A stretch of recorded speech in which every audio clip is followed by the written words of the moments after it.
Bonjour chers amis, frères et sœurs. Voilà que je vous retrouve pour une deuxième série des rendez-vous du matin puisque nous sommes plongés dans un deuxième confinement. Mais comme pour le premier, je voudrais vous exhorter à faire une pleine confiance en Jésus-Christ, en sa parole, en ses promesses. Nous devons faire confiance parce que Jésus nous avait prévenu que sur la fin des temps, c'est-à-dire avant l'enlèvement de l'Église, il y aurait des temps difficiles, des difficultés sur la terre, et notamment comme nous le vivons dans notre nation. Amen. Il nous avait prévenu. Dans Marc chapitre 13, verset 23, il dit « Soyez sur vos gardes, je vous ai tout annoncé d'avance. » Il décrira ces événements comme les douleurs de l'enfantement, dont les choses ne font que commencer et elles ne vont pas aller en s'arrangeant. Amen. Il y a quelques semaines, je méditais sur le roi Ézéchias. Et on restera peut-être plusieurs jours sur le roi Ézéchias. Ce roi Ézéchias, ce roi d'Israël intègre qui aimait Dieu. Nous avons son histoire dans le livre 2 Rois, chapitre 18 au chapitre 20, 2 Chroniques, chapitre 29-32, Ésaïe 36-39. Voyez-vous, s'il y a une telle insistance sur l'histoire de ce roi, c'est qu'il y a matière à méditer pour nous aujourd'hui.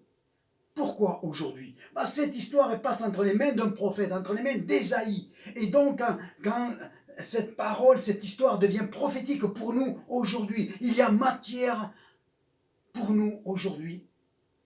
Amen.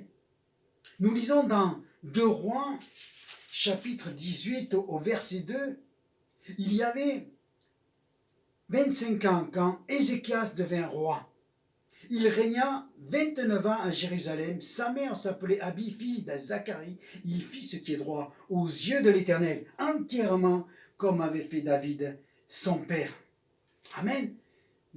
Ézéchias était un roi intègre. Il aimait Dieu. Il faisait confiance à Dieu. Je vous expliquerai la prochaine fois pourquoi il avait une telle confiance en l'Éternel. Amen, en sa parole. Comment ce roi a mis tout en ordre en Israël, qui avait abandonné l'Éternel, qui s'était plongé dans l'idolâtrie. Il va faire toute une réforme et il instituera la Pâque. Et il y aura une très grande Pâque du temps de Ézéchias, comme jamais d'autres Pâques ont été faites en ce temps-là. Vraiment, Ézéchias aimait le Seigneur. Et nous sommes appelés à aimer le Seigneur, à aimer sa parole. Amen. Et donc, Ézéchias, malgré qu'il soit intègre avec Dieu, malgré qu'il soit un bon roi, va traverser une épreuve. Une épreuve qui va durer 2-3 ans.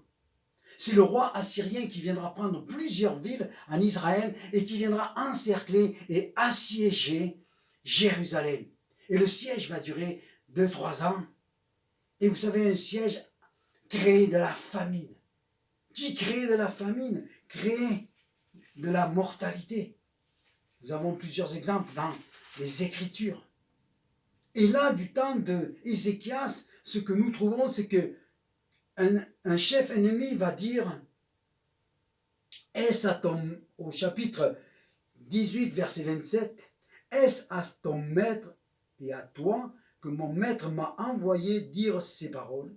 N'est-ce pas à ces hommes assis sur la muraille pour manger leurs excréments et pour boire leur urine avec vous? » Une période terrible, une épreuve terrible et qui dure.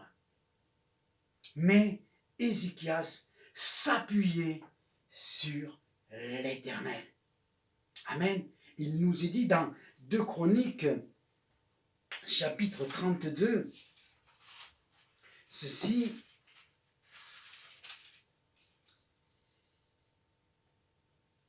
« Ainsi parle Sanchérib, le roi d'Assyrie, sur quoi repose votre confiance pour que vous restiez à Jérusalem dans la détresse? Ézéchias ne vous abuse-t-il pas pour vous livrer à la mort par la famine et par la soif, quand il dit, l'Éternel notre Dieu nous sauvera de la main du roi d'Assyrie? » Amen. Et à plusieurs reprises, il est fait mention. Les ennemis disaient, mais sur qui tu fais confiance? Sur qui tu t'appuies, Ézéchias? Tu vois tout ce qui... Non, on va te dévorer, Ézéchias. Et pour qui tu te prends, Ézéchias? Et Ézéchias s'appuyait sur l'Éternel. Et nous savons qu'à la fin, il va avoir une grande victoire. Il va sortir de l'épreuve. Amen. Et c'est lui qui aura la victoire, pas l'ennemi, pas l'épreuve, pas la difficulté, pas la maladie. Non, nous sortons toujours de l'épreuve quand nous nous appuyons sur la parole de Dieu et sur ses promesses. Amen. Et si j'ai pris ce texte aujourd'hui, c'est parce que depuis déjà bien des mois, donc depuis le mois de février, nous sommes maintenant dans un temps d'épreuve dans lequel nous nous disons, mais quand c'est que nous allons sortir de ce Covid, quand c'est que nous allons sortir de tous les problèmes financiers qui sont en train de s'accumuler, plus les inondations, plus les attentats malheureusement, et nous allons tous les jours de plus en plus vers quelque chose, presque on se donne aujourd'hui, qu'est-ce qui va arriver? Qu'est-ce que les informations vont nous apprendre? L'épreuve est là. Et puis peut-être aussi l'épreuve de la maladie. Une épreuve est là. Et tu ne vois pas la fin de ce... Et tu te dis, mais jusqu'à quand? Jusqu'à quand? Et justement, le texte d'aujourd'hui, nous voyons que malgré l'épreuve, le roi Ézéchias alors s'est appuyé sur l'Éternel, s'est appuyé sur la parole de Dieu, a fait confiance en Dieu. Amen. Sachant que lui seul pouvait le sortir de son épreuve, de son temps de difficulté, malgré tout ce qu'il avait sous ses yeux, les villes attaquées, les gens affamés, dans la soif, dans la faim. Il faisait confiance à Dieu, il savait que Dieu avait la solution. Et aujourd'hui, alors que nous allons rentrer pour un deuxième confinement, je voudrais vous dire, faisons confiance en l'Éternel, faisons confiance en Dieu. Lui, il est au contrôle de tout cela et il va nous sortir de l'affaire. Amen. Et peut-être que ce deuxième confinement nous amène à réfléchir, parce que sous le temps du premier confinement, alors oui, il y avait beaucoup de monde sur les plateformes pour prier, pour chanter des cantiques, pour répéter Chroniques et chapitre 5, hein, YouTube, les Zooms, et tout fonctionnait, tout était très bien comme cela. Et puis le déconfinement est arrivé, et beaucoup de pasteurs se sont lamentés de voir le manque de zèle, de manque de consécration, voir les réunions de prière vidées. On ne revenait plus à l'assemblée, alors que les autorisations ont été données. On pouvait reprendre. On s'est habitué à écouter peut-être sur les internets et tout cela, mais c'est pas la communion fraternelle, c'est pas ce temps de Sainte Seine que nous prenons ensemble. C'est toutes ces choses qui font la vie chrétienne. Le corps ensemble, unis dans la prière. Amen. Alors que cette fois-ci, quand nous allons sortir pour la deuxième fois, et je vous exhorterai souvent à cela, nous puissions nous retrouver. Pas simplement que le dimanche. Parce que si on aime le Seigneur que le dimanche, alors il va manquer quelque chose le jour de l'enlèvement. Oui, prenons du temps pour la prière, la méditation de la parole. Demandons au Seigneur la manne pour aujourd'hui, afin de discerner vraiment dans quel temps nous sommes. C'est le manque de discernement des temps dans lesquels nous sommes qui attiédit l'Église.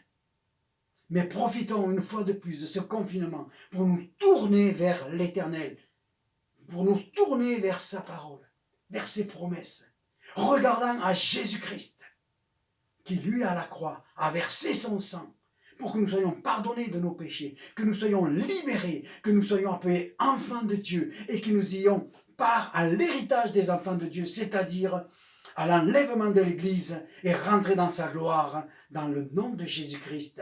Père, je te remercie, Seigneur, pour ce début, Seigneur mon Dieu, Rendez-vous du matin, Seigneur, dans ce nouveau confinement. Je demande toute ta grâce, Seigneur mon Dieu, à la fois pour me conduire, pour exhorter, Seigneur mon Dieu, Père, et comme Ézéchias, que nous puissions faire une pleine confiance en l'Éternel, qui, lui, nous sortira pleinement de tout ce temps d'épreuve, dans le nom de Jésus-Christ. Amen. Et relisez ces textes, 2 Rois chapitre 18, 2 Chroniques chapitre 29, Ésaïe 36.